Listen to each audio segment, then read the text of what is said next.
નમસ્કાર વિદ્યાર્થી મિત્રો, આજે આપણે વિદ્યુત કોષોના જોડાણો ભણીએ. આગળ ઉપર આપણે કેપેસિટરના જોડાણો, શ્રેણી જોડાણ, સમાંતર જોડાણ ભણી ગયા. એવી જ રીતે અવરોધોના પણ શ્રેણી જોડાણ, સમાંતર જોડાણ એનો અભ્યાસ કર્યો. તો જે રીતે કેપેસિટર, અવરોધો, અલગ અલગ એકથી વધારે કેપેસિટર, અલગ અલગ એકથી વધારે અવરોધો એકબીજા સાથે જુદી જુદી રીતે જોડાણ કરી શકીએ, એના શ્રેણી સમાંતર જોડાણ કરી શકીએ, એવી જ રીતે વિદ્યુત કોષોના પણ આવા શ્રેણી જોડાણ અને સમાંતર જોડાણ હોય. તો આવા વિદ્યુત કોષોના શ્રેણી જોડાણ અને સમાંતર જોડાણ માટે સમતુલ્ય વિદ્યુત કોષનું સમતુલ્ય EMF કેટલું, વિદ્યુત કોષનો સમતુલ્ય આંતરિક અવરોધ કેટલો, એના સૂત્ર મેળવીએ. તો સૌ પ્રથમ જોઈએ વિદ્યુત કોષોનું શ્રેણી જોડાણ. સમજો કે બે વિદ્યુત કોષો એકબીજા સાથે શ્રેણીમાં જોડેલા છે, ક્રમશઃ આમ જોડેલા છે. ધારો કે પ્રથમ વિદ્યુત કોષ કે જેનું EMF E1 છે, આવો એક પ્રથમ વિદ્યુત કોષ છે જેનું EMF E1 અને આંતરિક અવરોધ R1 છે. આ છેડાનું નામ આપું A અને આ છેડાનું નામ છે B. બીજો વિદ્યુત કોષ કે જેનું EMF ધારો કે E2 છે અને એનો આંતરિક અવરોધ વિદ્યુત કોષનો, આ બીજા વિદ્યુત કોષનો આંતરિક અવરોધ ધારો કે R2 છે. આની સાથે આ જ રીતે આમ ક્રમશઃ જોડેલ છે, આ B અને આ C બિંદુ. બરાબર. આમ A અને C બિંદુ વચ્ચે બે વિદ્યુત કોષો ક્રમશઃ એટલે કે શ્રેણી જોડાણમાં જોડેલા છે. અહીં E1 અને E2 EMF, R1 અને R2 આંતરિક અવરોધ ધરાવતા બે વિદ્યુત કોષો આકૃતિમાં શ્રેણીમાં જોડેલા દર્શાવ્યા છે. આને અનુરૂપ આ જોડાણમાં પરિપથમાં ધારો કે I જેટલો પ્રવાહ વહે. વિદ્યુત કોષ શ્રેણીમાં હોય તો પ્રવાહ બંને એક જ શાખામાં તો એક જ સરખો હોય, તેથી ધારો કે I જેટલો વિદ્યુત પ્રવાહ આ તરફ આમ વહી રહ્યો છે. વિદ્યુત કોષના ધન ધ્રુવમાંથી પ્રવાહ બહાર નીકળે છે અને વિદ્યુત કોષના ઋણ ધ્રુવમાં પ્રવાહ દાખલ થાય છે. આવી રીતે ધારો કે I જેટલા મૂલ્યનો વિદ્યુત પ્રવાહ પસાર થઈ રહ્યો છે.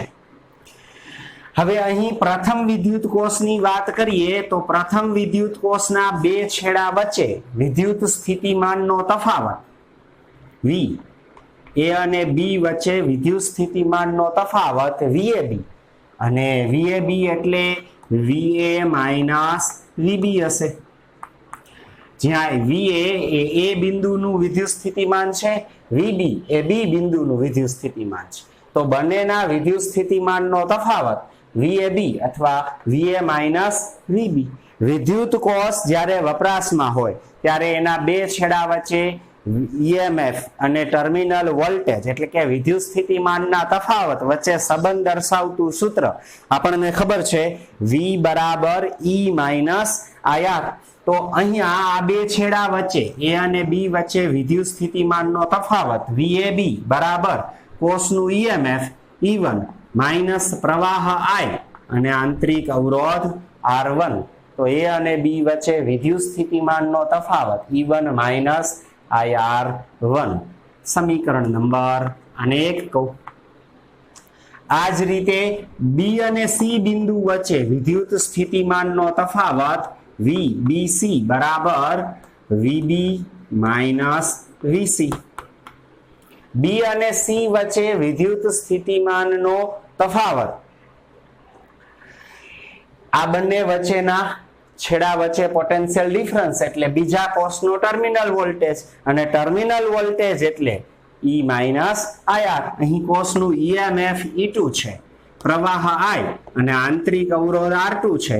તો VBC બરાબર E2 માઇનસ IR2 અને નામ આપીએ સમીકરણ નંબર 2.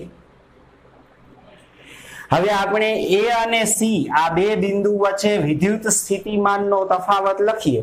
તો A અને C વચ્ચે વિદ્યુત સ્થિતિમાનનો તફાવત VAC બરાબર VA માઇનસ VC.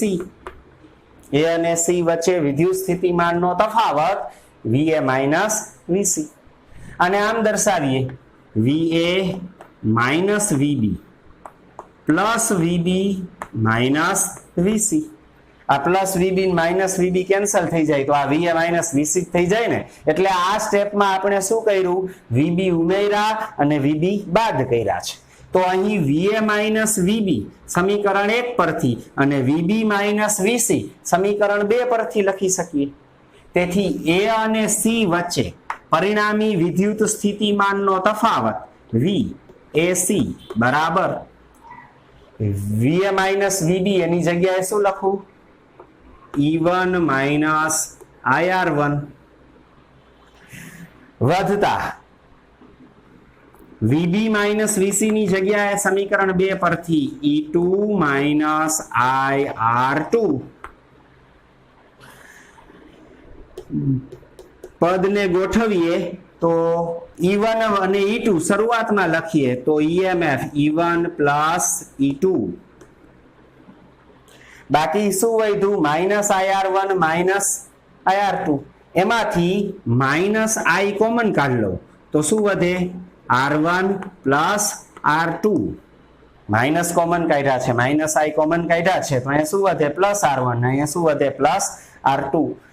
તો A અને C વચ્ચે વિદ્યુત સ્થિતિમાનનો તફાવત E1 plus E2 minus I કૌંસમાં R1 પ્લસ R2 સમીકરણ નંબર આને નામ આપું 3. અહીં A અને C આ બે બિંદુ વચ્ચે આપણે બે વિદ્યુત કોષો જોડ્યા છે. હવે જો બે વિદ્યુત કોષની જગ્યાએ કોઈ એક જ વિદ્યુત કોષ આ બંનેનું કામ કરી આપે તો ઈ વિદ્યુત કોષ આ બે વિદ્યુત કોષના શ્રેણી જોડાણનો સમતુલ્ય વિદ્યુત કોષ કહેવાય. બરાબર. અને આવા સમતુલ્ય વિદ્યુત કોષ એને કંઈક EMF અને આંતરિક અવરોધ હશે. ધારો કે આને સમતુલ્ય A અને C વચ્ચે A બિંદુ અને C બિંદુ વચ્ચે એક જ વિદ્યુત કોષ છે કે જેનું EMF ઇક્વિવેલેન્ટ એટલે સમતુલ્ય. તેથી ઇક્વિવેલેન્ટ સમતુલ્ય EMF અને ધારો કે એનો સમતુલ્ય આંતરિક અવરોધ R ઇક્વિવેલેન્ટ છે. તો A અને C વચ્ચે આ વિદ્યુત કોષ જોડવાથી આટલો જ એટલે કે આના જેટલો જ I પ્રવાહ વહે. તો આ બે વિદ્યુત કોષો જે કામ કરે છે એટલું કામ આ એકલો એક કોષ કરે છે. તો આ બે વિદ્યુત કોષના શ્રેણી જોડાણનો આ સમતુલ્ય વિદ્યુત કોષ છે. આ એનું સમતુલ્ય EMF અને આ એનું સમતુલ્ય આંતરિક અવરોધ. આ સમતુલ્ય EMF અને આંતરિક અવરોધ મેળવીએ તો હવે આ પરિપથ માટે A અને C વચ્ચે વિદ્યુત સ્થિતિમાનનો તફાવત લખીએ તો આ આકૃતિ પરથી A અને C વચ્ચે વિદ્યુત સ્થિતિમાનનો તફાવત VAC બરાબર આ સમતુલ્ય કોષના ટર્મિનલ વોલ્ટેજ અને ટર્મિનલ વોલ્ટેજ V બરાબર E માઇનસ IR એટલે કે E equivalent minus I R equivalent સમીકરણ નંબર 4. આ સમતુલ્ય પરિપથ માટે આ 3 લીટા શું સૂચવે છે કે આ પરિપથને સમતુલ્ય આ પરિપથ છે. આ બે કોષનું કામ આ એક જ કોષ કરે છે. તો આ સમતુલ્ય વિદ્યુત કોષ છે. બરાબર. તો આ સમતુલ્ય વિદ્યુત કોષ માટે A અને C વચ્ચે વિદ્યુત સ્થિતિમાનનો તફાવત E માઇનસ IR પરથી E equivalent minus IR equivalent. હવે આ બંને સમીકરણ 3 અને 4 આ બંને સમીકરણને આપણે સરખાવીએ તો A અને VAC માં અહીં E1 પ્લસ E2 છે પ્રથમ સમીકરણ 3 માં એનું કામ કોણ કરે છે E ઇક્વિવેલેન્ટ અને અહીંયા R1 પ્લસ R2 છે તો એનું કામ કોણ કરે છે R ઇક્વિવેલેન્ટ. તો આ બંને સમીકરણને સરખાવવાથી આપણે આમ લખી શકીએ કે E ઇક્વિવેલેન્ટ બરાબર E1 પ્લસ E2. આવા બે વિદ્યુત કોષના આ શ્રેણી જોડાણનું આ સમતુલ્ય EMF છે. એ જ રીતે સમતુલ્ય આંતરિક અવરોધ આ બંનેને I નો સહગુણક અહીં R1 પ્લસ R2 ને અહીં I નો સહગુણક R ઇક્વિવેલેન્ટ બંનેને સરખાવીએ તો R ઇક્વિવેલેન્ટ બરાબર R1 પ્લસ R2. આ બે વિદ્યુત કોષના શ્રેણી જોડાણ માટે સમતુલ્ય ઈએમએફ અને સમતુલ્ય આંતરિક અવરોધ છે. બેની જગ્યાએ સમજો કે 3 વિદ્યુત કોષ આ જ રીતે આમ જોડેલો હોત તો E equivalent E1 + E2 + E3 મળે. આંતરિક અવરોધ R ઇક્વિવેલેન્ટ બરાબર R1 + R2 + R3 મળે. આ રીતે વિદ્યુત કોષો જ્યારે શ્રેણીમાં જોડેલા હોય ત્યારે એનું સમતુલ્ય ઈએમએફ એ દરેક વિદ્યુત કોષના ઈએમએફ ના બેઝિક સરવાળા બરાબર હોય છે. બરાબર. હવે પ્રશ્ન થાય કે બેઝિક સરવાળો શું કામ? તો જુઓ અહીં આકૃતિમાં આપણે આ વિદ્યુત કોષનો ધન ધ્રુવ, આ ઋણ ધ્રુવ, આ બાજુ ધન ધ્રુવ ના ઋણ ધ્રુવ, પ્રથમ કોષના ઋણ ધ્રુવને બીજા કોષના ધન ધ્રુવ સાથે જોડેલો છે. તો આ જોડાણ વિદ્યુત કોષોનું સહાયક જોડાણ કહેવાય. તેથી સહાયક સ્થિતિમાં આપણને ઈએમએફ નો સરવાળો મળે. પણ ધારો કે આ બીજો વિદ્યુત કોષ ઉલટો હોય, જુઓ સમજવા માટે અહીં જુઓ આ પ્રથમ આકૃતિમાં આ પ્રથમ વિદ્યુત કોષની જેમ જ આ કોષ E1 પ્રથમ કોષ એ જ રીતે જોડ્યો છે, એનો ઈએમએફ E1 અને આંતરિક અવરોધ R1. પણ બીજો કોષ જે રીતે જોડ્યો છે એનાથી એને ઉલટો સમજો કે જોડવામાં આવે. ઋણ સાથે અહીં ધન જોડ્યો છે, અહીં ઋણ સાથે ઋણ જોડીએ એટલે કે બીજા વિદ્યુત કોષને ઉલટાવી નાખીએ, એનું ઈએમએફ E2 ના આંતરિક અવરોધ R2 હોય. તો આ પરિપથમાં આ રીતે આમ I જેટલો પ્રવાહ વહેતો હોય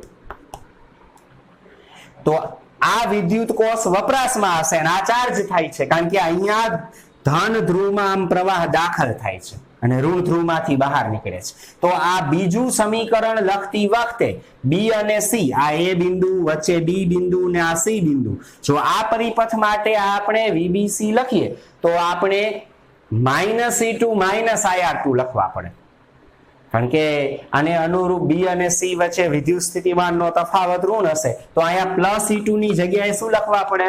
-E2. જો આ -E2 હોત તો અહીંયા સાદું રૂપ આપતી વખતે E1 + E2 ની જગ્યાએ -E2 થાત. તો સમતુલ્ય ઈએમએફ શું મળે? E1 - E2. તો આવી પરિસ્થિતિનો સમતુલ્ય ઈએમએફ E ઇક્વિવેલેન્ટ કેવો હોય? E1 - E2. અને આંતરિક અવરોધમાં તો એ જ પરિસ્થિતિ રહેત. તેથી સમતુલ્ય આંતરિક અવરોધ તો આ જ રહેત, R ઇક્વિવેલેન્ટ R1 + R2. વિદ્યુત કોષો ઉલટા જોડો કે આ રીતે જોડો કે આ રીતે જોડો, બરાબર. સમતુલ્ય આંતરિક અવરોધ તો શ્રેણીમાં જેટલા વિદ્યુત કોષો જોડેલા હોય એ બધા જ વિદ્યુત કોષના આંતરિક અવરોધના સરવાળા જેટલો હોય, બરાબર. હવે સમજો કે ઘણા બધા વિદ્યુત કોષ આવી રીતે જોડેલા છે અને એમાંથી એકાદ બે વિદ્યુત કોષ છે એ ઉલટા છે. તો એનો બેઝિક સરવાળો કરતી વખતે જે વિદ્યુત કોષ ઉલટો હોય એનું ઈએમએફ ઋણ માઇનસ લખવું પડે, બરાબર. દાખલા તરીકે ઉદાહરણ આપું. સમજો કે આ પ્રથમ વિદ્યુત કોષ છે જેનું ઈએમએફ E1 ધારો કે 3 વોલ્ટ છે. હવે એની સાથે આ બીજો વિદ્યુત કોષ છે, ધારો કે એનું ઈએમએફ E2 2 વોલ્ટ છે અને એની સાથે ધારો કે આ રીતે એક ત્રીજો વિદ્યુત કોષ છે E3 કે જેનું ઈએમએફ ધારો કે 1 વોલ્ટ છે. ત્રણેય શ્રેણીમાં છે પણ આ બંને વિદ્યુત કોષ સહાયકમાં છે અને આ એનાથી ઉલટો જોડેલો છે. તો આવી પરિસ્થિતિમાં સમતુલ્ય ઈએમએફ E ઇક્વિવેલેન્ટ બરાબર ત્રણેયનો બેઝિક સરવાળો, એટલે કે આના 3 વોલ્ટ, આનું ઈએમએફ 2 વોલ્ટ, વધતા આનું ઈએમએફ આના કરતા ઉલટો છે. જો અહીં ઋણ સાથે આ ધન, પણ અહીં ઋણ સાથે આ ઋણ છેડો જોડેલો છે, આ કોષ ઉલટો હોવાથી એનું ઈએમએફ માઇનસ કરવાનું. તેથી E ઇક્વિવેલેન્ટ અહીં આ પરિસ્થિતિ માટે સમતુલ્ય ઈએમએફ 3 ને 2 5 -1 4 વોલ્ટ થશે, બરાબર. આ રીતે ગમે એટલા વિદ્યુત કોષો એકબીજા સાથે આવી રીતે જોડાયેલા હોય, શ્રેણી જોડાણમાં જોડાયેલા હોય તો સમતુલ્ય ઈએમએફ વ્યાપક રીતે n વિદ્યુત કોષો માટે સમતુલ્ય EMF E1 + E2 + E3 + up to n વિદ્યુત કોષોનું આ સમતુલ્ય ઈએમએફ અને આંતરિક અવરોધ, સમતુલ્ય આંતરિક અવરોધ R equivalent R1 + R2 + R3 + up to Rn, બરાબર. આ સરવાળો કરતી વખતે વિદ્યુત કોષોના ઈએમએફ નો સરવાળો કરતી વખતે સહાયકારક સ્થિતિમાં હોય એ બધા કોષના ઈએમએફ નો સરવાળો અને ઉલટો વિરોધક સ્થિતિમાં જે કોષ રહેલો હોય એના ઈએમએફ છે એની સંજ્ઞા ઉલટી લખવાની અને બેઝિક સરવાળો કરવાનો. તો ગમે એટલા વિદ્યુત કોષો આ રીતે શ્રેણીમાં જોડેલા હોય તો સમતુલ્ય ઈએમએફ મળે. સમજો કે બે વિદ્યુત કોષો એકબીજા સાથે એક સરખા ઈ જેટલા ઈએમએફ ધરાવતા હોય, આવા બે વિદ્યુત કોષો શ્રેણીમાં જોડો તો સમતુલ્ય ઈએમએફ ઈ પ્લસ ઈ સહાયક સ્થિતિમાં હોય તો ઈ પ્લસ ઈ એટલે 2e એટલે કે ઈએમએફ બમણું થાય. ત્રણ એક સરખા વિદ્યુત કોષો શ્રેણીમાં જોડો અને સહાયક સ્થિતિમાં હોય તો સમતુલ્ય ઈએમએફ 3e થશે. આ જ રીતે n સરખા વિદ્યુત કોષ, મહત્વનું યાદ રાખવું, એક સરખા n વિદ્યુત કોષ જો શ્રેણીમાં જોડેલા હોય, દરેક કોષનું ઈએમએફ ઈ હોય અને બધા જ સહાયક સ્થિતિમાં હોય તો સમતુલ્ય ઈએમએફ ne એટલે કે n ગણું થાય. આ જ રીતે આંતરિક અવરોધ પણ n ગણો થશે. તો આ વિદ્યુત કોષો એનું શ્રેણી જોડાણ. આ જ રીતે હવે જોઈએ વિદ્યુત કોષોનું સમાંતર જોડાણ. વિદ્યુત કોષોનું સમાંતર જોડાણ એના માટે સમતુલ્ય ઈએમએફ અને સમતુલ્ય આંતરિક અવરોધ એનું સૂત્ર આપણે મેળવીએ.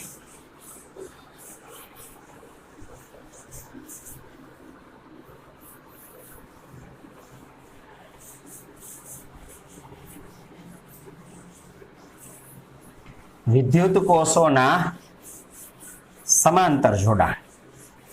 પહેલા આપણે બે વિદ્યુત કોષોના સમાંતર જોડાણ માટે સૂત્ર જોઈશું, પછી વ્યાપક રીતે n વિદ્યુત કોષો માટે આપણે એને લાગુ પાડશું. બરાબર? તો વિદ્યુત કોષોનું સમાંતર જોડાણ. ધારો કે બે વિદ્યુત કોષો છે કે જેના ઈએમએફ E1 અને E2 છે અને આંતરિક અવરોધ R1 અને R2 છે. આવા બે વિદ્યુત કોષો એકબીજા સાથે આકૃતિમાં દર્શાવ્યા મુજબ એવી રીતે જોડેલા છે કે એના એક તરફના છેડા એક જગ્યાએ ભેગા થાય છે, બીજી તરફના છેડા બીજી જગ્યાએ ભેગા થાય છે. સમજો કે આ પ્રથમ વિદ્યુત કોષ છે. બરાબર? આ એનો ધન ધ્રુવ ઋણ ધ્રુવ, મોટો લીટો છે એ ધન ધ્રુવ અને નાનો લીટો છે એ ઋણ ધ્રુવ છે. આનું ઈએમએફ ધારો કે E1 અને આંતરિક અવરોધ એનો ધારો કે R1 છે.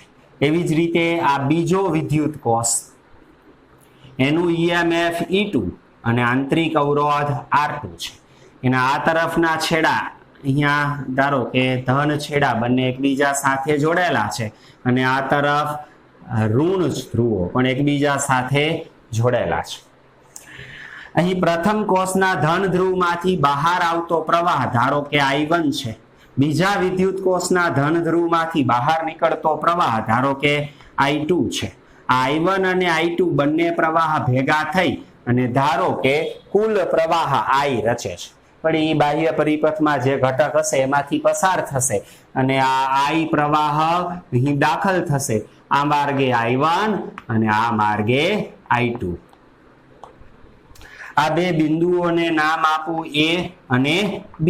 તો અહીં બે વિદ્યુત કોષો આપણે એવી રીતે જોડેલા છે કે વિદ્યુત કોષના એક તરફના છેડા A પાસે ભેગા થાય છે, બીજી તરફના છેડા B પાસે ભેગા થાય છે.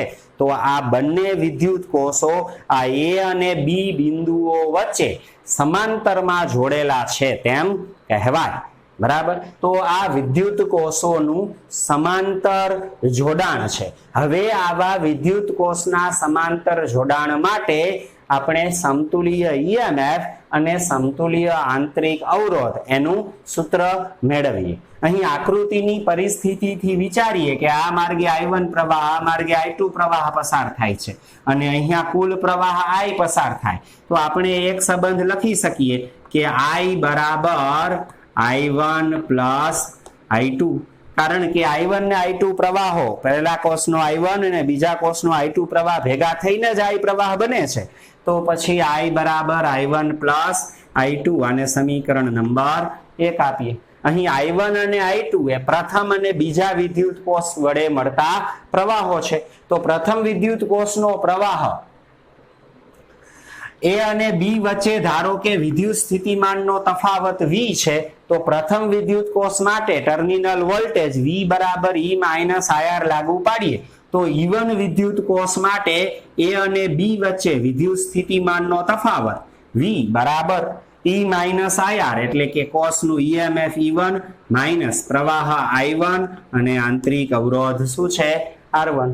આ I1 R1 ને કરતા બનાવો તો I1 R1 બરાબર E1 minus V minus I1 R1 આમ જાય એટલે પ્લસ થઈ ગયા, આ પ્લસ V આમ આવે એટલે માઇનસ. આ V એ A અને B વચ્ચે વિદ્યુત સ્થિતિમાનનો તફાવત છે અથવા પોટેન્શિયલ ડિફરન્સ છે. તેથી I1 ને સૂત્રનો કરતા બનાવો તો I1 બરાબર E1 માઇનસ V ના છેદમાં R1 સમીકરણ નંબર 2.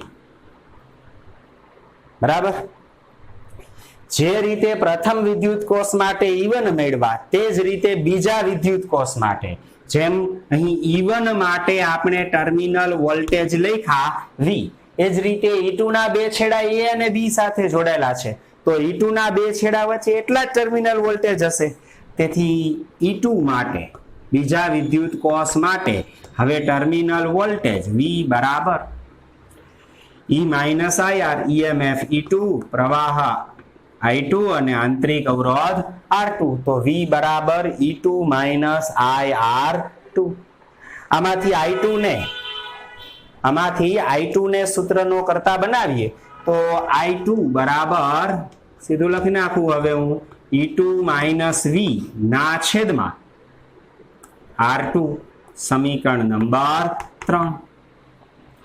આ 2 અને 3 માં I1 અને I2 ની જે આ કિંમતો છે એ કિંમતો સમીકરણ 1 માં મૂકી 2 અને 3 એની અંદર જે I1 અને I2 ની કિંમતો છે એ કિંમતો અહીંયા મૂકીએ તો સમીકરણ 1, 2 અને 3 પરથી સમીકરણ 1, 2 અને 3 પરથી I બરાબર I1 એટલે કેટલા E1 માઇનસ V ના છેદમાં R1 વધતા I2 એટલે E2 માઇનસ V ના છેદમાં R2 બરાબર. તેથી પરિણામી પ્રવાહ I બરાબર અલગ અલગ છેદ આપું તો E1 ના છેદમાં અહીં R1 હશે માઇનસ V ના છેદમાં R1 પ્લસ E2 ના છેદમાં R2 માઇનસ V ના છેદમાં R2.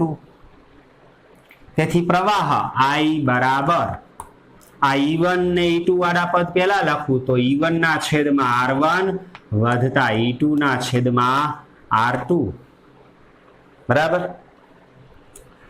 આ બંનેમાંથી માઇનસ V કોમન કાઢું તો કૌંસમાં શું વધશે 1/R1 પ્લસ 1/R2. આ બે એમનામ રેખા આગળ આ બંનેમાંથી માઇનસ V કોમન કાઢ્યા 1/R1 પ્લસ 1/R2. તેથી પ્રવાહ I બરાબર અહીં R1 અને R2 નો ગુણાકાર લસા તો R1 into R2 તો E1 R2 વધતા E2 R1 કારણ કે આની સાથે R2 ગુણવા પડશે, આની સાથે R1 E2 સાથે R1 ગુણવાના માઇનસ V અહીંયા લસા લઈએ તો R1 અને R2 નો ગુણાકાર લસા અહીંયા R2 અને અહીંયા R1 વડે ગુણીએ તો R2 plus R1 plus R2 ઉલટું લખીએ તો એ કઈ ફેર પડે નહીં કારણ કે સરવાળો R2 પ્લસ R1 લખો કે R1 પ્લસ R2 લખો. હવે આને સૂત્રનો કરતા બનાવીએ તેથી I બરાબર આને સૂત્રનો કરતા બનાવીએ પેલા લસા લઈએ તો લસા બંનેમાં સરખો છે R1 R2 એને સંયુક્ત રીતે લખીને આ બાજુ લઈ જાય તો I into R1 R2 બરાબર શું છે E1 R2 વધતા E2 R1 માઇનસ V કૌંસમાં R1 પ્લસ R2 બરાબર. શું કર્યું? બંનેનો લસા R1 R2 છે એ છેદમાં હશે, સંયુક્ત રીતે છેદમાં લખવાનો હોય એને ડાબી તરફ લઈ ગયા તો I સાથે ગુણાકારમાં આવી ગયા. હવે આને કરતા બનાવી, આ માઇનસ છે આ તરફ આવે તો V plus R1 plus R2, minus હતા ડાબી તરફ આવ્યા તો પ્લસ, બરાબર આ એમને E1 R2 વધતા E2 R1, આ પ્લસ છે આમ આવે તો માઇનસ I R1 R2. હવે આ R1 પ્લસ R2 છે, R1 પ્લસ R2 છે એને આ તરફ લઈ આવીએ તો બધાના છેદમાં મૂકવા પડે. તો પેલા આ બેયના સંયુક્ત છેદમાં મૂકવું અને સાથે પછી આના છેદમાં મૂકવું. ટૂંકમાં આને આ તરફ લઈ આવીએ તો V બરાબર E1 R2 વધતા E2 R1 ના છેદમાં R1 plus R2 minus I R1 R2 ના છેદમાં R1 પ્લસ R2 અને સમીકરણ નંબર 4 કહીએ. હવે આ ટર્મિનલ વોલ્ટેજ A અને B વચ્ચેના વોલ્ટેજ છે. હવે આ બે વિદ્યુત કોષની જગ્યાએ સમજો કે સમતુલ્ય એક જ વિદ્યુત કોષ હોય કે જેનું EMF E ઇક્વિવેલેન્ટ હોય અને આંતરિક અવરોધ R ઇક્વિવેલેન્ટ હોય તો A અને B વચ્ચે આપણે શું લખી શકીએ? V બરાબર E equivalent minus I R equivalent. સમીકરણ 5 સમતુલ્ય વિદ્યુત કોષ માટે, બરાબર. બે વિદ્યુત કોષની જગ્યાએ સમજો કે એક જ કોષ છે અને એ આ બંનેનું કામ કરે તો એ સમતુલ્ય વિદ્યુત કોષ છે, એનું EMF E ઇક્વિવેલેન્ટ, એમાંથી વહેતો પ્રવાહના જેટલો જ એટલે કે કુલ પ્રવાહ I એનો સમતુલ્ય આંતરિક અવરોધ R ઇક્વિવેલેન્ટ હોય તો V બરાબર E equivalent minus I R equivalent. આ સમીકરણ 4 અને 5 બંનેને સરખાવીએ તો આ E ઇક્વિવેલેન્ટ નું કામ કોણ કરે છે? બંનેને સરખાવીએ તો E ઇક્વિવેલેન્ટ બરાબર આ પદ એનું કામ કરે કેટલું? E1 R2 વધતા E2 R1 ના છેદમાં R1 પ્લસ R2. આ બે વિદ્યુત કોષોના સમાંતર જોડાણ માટે સમતુલ્ય EMF છે. સમીકરણ નંબર 6 એ બે વિદ્યુત કોષ જેના EMF E1 E2 આંતરિક અવરોધ R1 R2 છે એનું આ સમતુલ્ય EMF, બરાબર. હવે આંતરિક અવરોધ સરખાવીએ તો અહીં I નો સહગુણક R ઇક્વિવેલેન્ટ, અહીં R નો સહગુણક R1 R2 ના છેદમાં R1 પ્લસ R2. તો સમતુલ્ય આંતરિક અવરોધ સમાંતર જોડાણ માટે હોય એવો જ ગુણાકારના છેદમાં સરવાળો R1 R2 ના છેદમાં R1 પ્લસ R2 આ સમતુલ્ય આંતરિક અવરોધ, બરાબર. અથવા આ સમતુલ્ય આંતરિક અવરોધને આમ પણ લખી શકાય, R ઇક્વિવેલેન્ટ ગુણાકારના છેદમાં સરવાળો છે અથવા 1/R ઇક્વિવેલેન્ટ, બરાબર આમ પણ લખી શકાય ને 1/R1 પ્લસ 1/R2. સમતુલ્ય આંતરિક અવરોધને આ રીતે પણ આપણે દર્શાવી શકીએ કારણ કે આનું સાદુરૂપ આપીને R ઇક્વિવેલેન્ટ ને કરતા બનાવો એટલે આ જ થાય. અવરોધોનું સમાંતર જોડાણમાં આપણે આ વાત ભણ્યા જ છીએ, બરાબર. તેથી બે વિદ્યુત કોષના સમાંતર જોડાણ માટે આ સમતુલ્ય આંતરિક અવરોધ. હવે આ સમીકરણ 6 અને 7 નો ભાગાકાર કરીએ, બંનેનો ભાગાકાર કરીએ.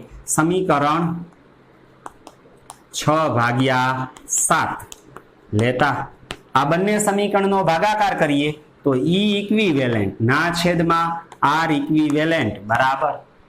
હવે આ બંનેના છેદમાં R1 પ્લસ R2 સરખા છેદ છે તો અંશનો છેદ R1 પ્લસ R2, છેદનો છેદ એ R1 પ્લસ R2 કેન્સલ થઈ જાય તો આ બંનેના છેદ કેન્સલ થઈ જશે. અંશમાં શું આવશે?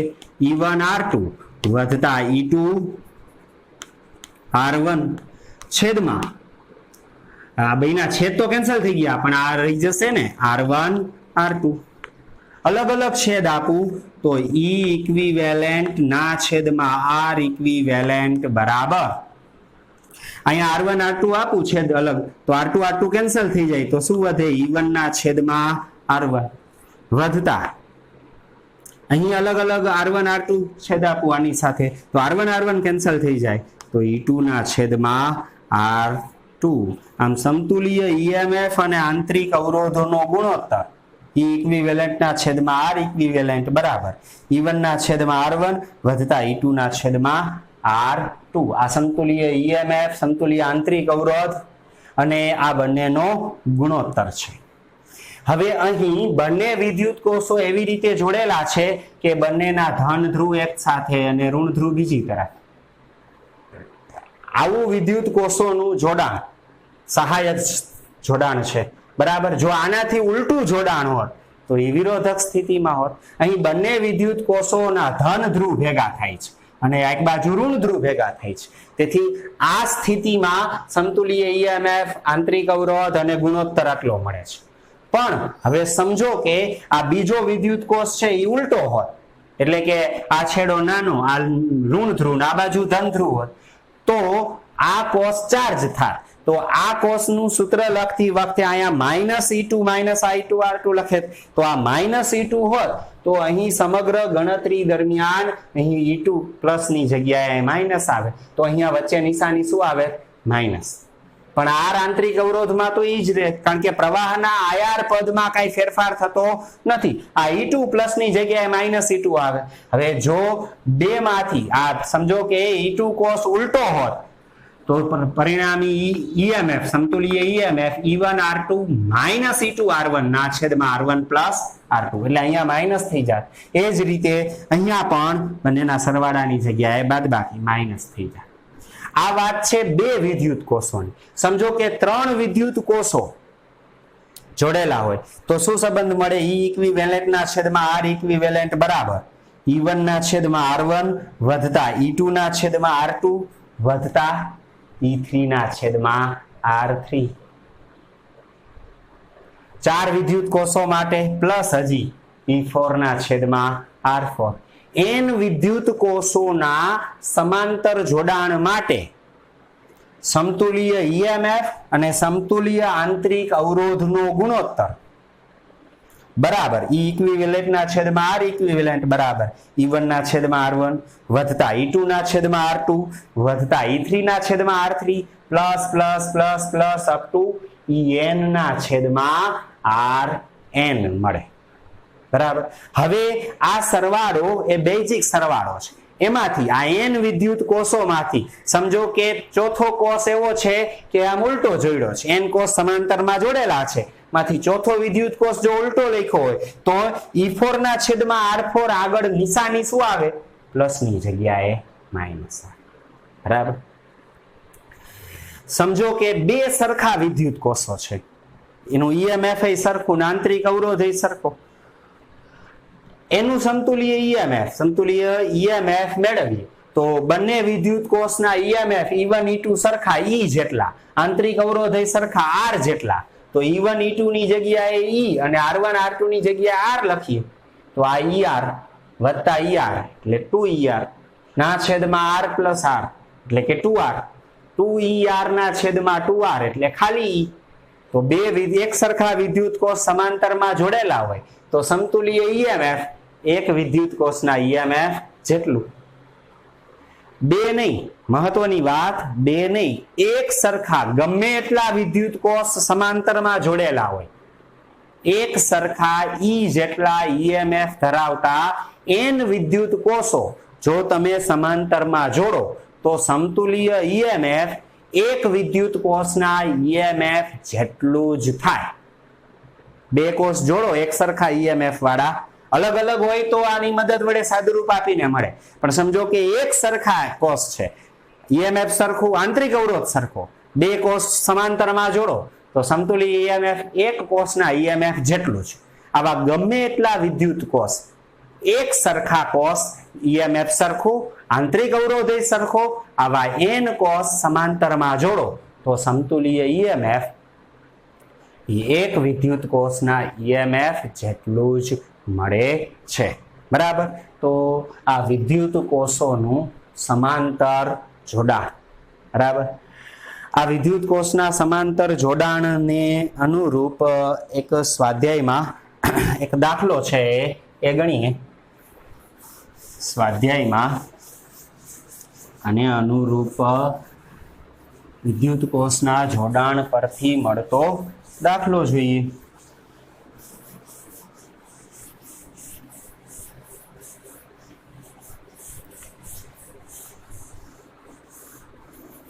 જુઓ, સ્વાધ્યાયમાં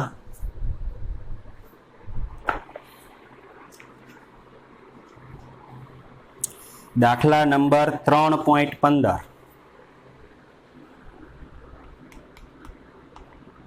સ્વાધ્યાયમાં દાખલા નંબર 3.15 એમાં બે પ્રશ્ન છે, એ અને બી. પહેલા જોઈએ પ્રશ્ન એ. દરેકને 2 વોલ્ટ જેટલું ઈએમએફ અને 0.015 ઓહમ જેટલો આંતરિક અવરોધ હોય તેવા 6 લેડ એસિડ પ્રકારના ગૌણ વિદ્યુત કોષને શ્રેણીમાં જોડી 8.5 ઓહમના અવરોધ સાથે ઉદ્ગમ તરીકે જોડવામાં આવે છે. 6 વિદ્યુત કોષો છે, બરાબર. દરેકનું ઈએમએફ ઈ કેટલું છે? 2 વોલ્ટ છે. દરેકનો આંતરિક અવરોધ 0.015 ઓહમ છે. કોષની સંખ્યા કેવી છે? કેટલી છે? 6 વિદ્યુત કોષ. એનું જોડાણ કેવું છે?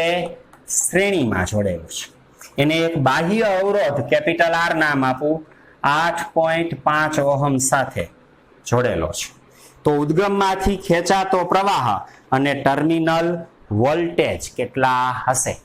ઉદ્ગમ વડે ખેંચાતો પ્રવાહ અને ટર્મિનલ વોલ્ટેજ, પરિણામી ટર્મિનલ વોલ્ટેજ I અને V આપણે શોધવાના છે. તો એક સરખા n 6 વિદ્યુત કોષો શ્રેણીમાં જોડેલા છે, તો સમતુલ્ય ઈએમએફ E ઇક્વિવેલેન્ટ બરાબર 6 વિદ્યુત કોષના ઈએમએફ નો સરવાળો. એટલે કે 2 જોડેલા હોય તો કોષનું ઈએમએફ બમણું થાય, 3 જોડેલા હોય તો 3 ગણું, 6 જોડેલા છે તો 6 ગણું. તેથી n વિદ્યુત કોષોના શ્રેણી જોડાણ માટે સમતુલ્ય ઈએમએફ બધા જ કોષના ઈએમએફ નો સરવાળો બરાબર સહાયક સ્થિતિમાં છે, તો એને અનુરૂપ n કોષનું ની અહીં 6 કોષ છે, તો કોષની સંખ્યા 6 ગુણ્યા દરેકનું ઈએમએફ 2, તો સમતુલ્ય ઈએમએફ કેટલું થશે? 12 વોલ્ટ થશે.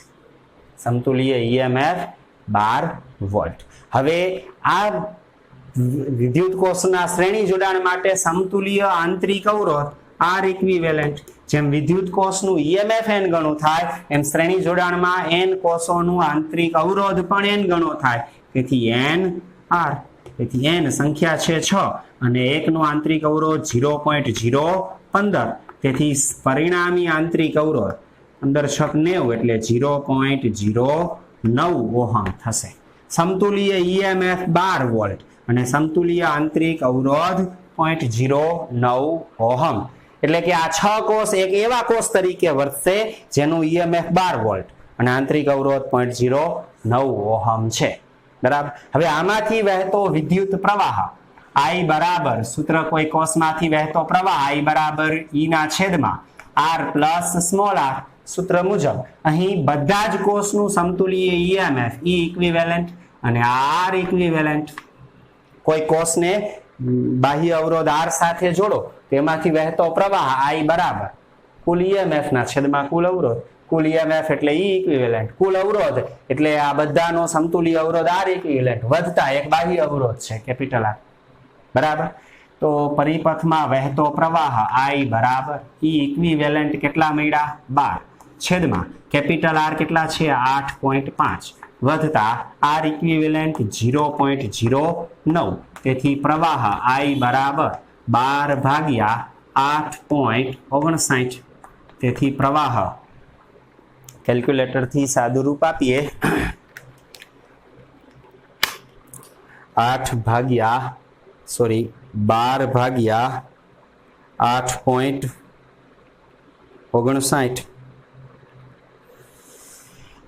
1.3969 આ રીતે મળે છે. એટલે આશરે આપણે એને 1.4 એમ્પિયર કહીએ. પરિપથમાં કેટલો પ્રવાહ વહેશે? 1.4 એમ્પિયર જેટલો પ્રવાહ પરિપથમાં વહેશે.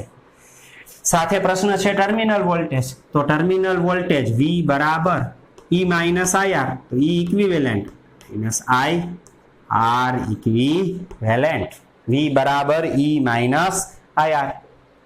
તો ટર્મિનલ વોલ્ટેજ કિંમત મૂકી સાદુરૂપ આપીએ તો V બરાબર E ઇક્વિવેલેન્ટ સમતુલ્ય EMF કેટલું છે 12 માઇનસ I પ્રવાહ કેટલો છે 1.4 ઇન્ટુ R ઇક્વિવેલેન્ટ સમતુલ્ય આંતરિક અવરોધ 0.09, આ 12 એમનેમ માઇનસ 1.4 એને ગુણ્યા 0.09 એટલે 0.126, 12 માઇનસ એટલા કરીએ તો 11.87 ટર્મિનલ વોલ્ટેજ. બરાબર. તો આ કોષના આવા જોડાણને અનુરૂપ પરિપથમાંથી વહેતો પ્રવાહ અને એ બધા જ જોડાણનું જે પરિણામી કોષ છે એનું ટર્મિનલ વોલ્ટેજ 11.874 વોલ્ટ. એમાં બીજો પ્રશ્ન છે બી. બીજો પ્રશ્ન બી છે. લાંબા વપરાશ બાદ એક ગૌણ વિદ્યુત કોષ એનું EMF 1.9 વોલ્ટ છે. E બરાબર 1.9 વોલ્ટ અને મોટો આંતરિક અવરોધ પુષ્કળ 380 ઓહમ છે આંતરિક અવરોધ. કારણ કે લાંબા સમયે કોષનું EMF છે એ કોષ દ્વારા મળતા વોલ્ટેજ ઘટતા જાય 1.9 અને એનો આંતરિક અવરોધ વધીને 380 ઓહમ મોટો થઈ ગયો છે. તો આ કોષમાંથી કેટલો મહત્તમ પ્રવાહ ખેંચી શકાય? I મેક્સિમમ કેટલો હશે? પ્રશ્ન છે શું આ કોષ કારને ચાલુ કરવાની મોટર ચલાવી શકશે? આ કોષ વડે જે પ્રવાહ મળશે એનાથી કાર ચાલુ થઈ શકશે? કાર ચાલુ કરવાની મોટર ચાલુ થઈ શકે? સેલ્ફ લાગે કે નહીં? બરાબર. તો I મેક્સિમમ વિદ્યુત કોષ માટે I મેક્સિમમ આપણને ખબર છે E ના છેદમાં સ્મોલ r, કિંમત મૂકી સાદુરૂપ આપીએ 1.9 ભાગ્યા 380 લગભગ 0.005 મળે છે. 1.9 ભાગ્યા 380.005 એમ્પિયર એટલે કે 5 મિલી એમ્પિયર. તો આટલા સૂક્ષ્મ પ્રવાહ વડે કઈ કારની બેટરી ઓપરેટ ચાલુ કરી શકાય નહીં, સેલ્ફ લાગે નહીં. એના માટે આશરે 100 એમ્પિયરના ક્રમનો પ્રવાહ જોઈએ. બરાબર. કારની બેટરી ચાલુ કરવા અને અનુરૂપ આશરે કાર વડે પરિપથ શરૂ કરવા માટે એ કારની અંદર 100 એમ્પિયર જેટલો આશરે અંદાજિત પ્રવાહ જોતો હોય છે. બરાબર. એટલા ક્રમનો. પણ અહીં તો પ્રવાહ ખૂબ જ સૂક્ષ્મ છે, એ કાર ચાલુ કરી શકાશે નહીં. બરાબર. તો આજે આ વિદ્યુત કોષોનું જે શ્રેણી સમાંતર જોડાણ આપણે ભણ્યા, બરાબર, એ વિગતવાર જોઈજો, લખજો, તૈયાર કરજો. બરાબર. સારું. આજે અહીંયા સુધી રાખીએ. ચાલો. નમસ્કાર.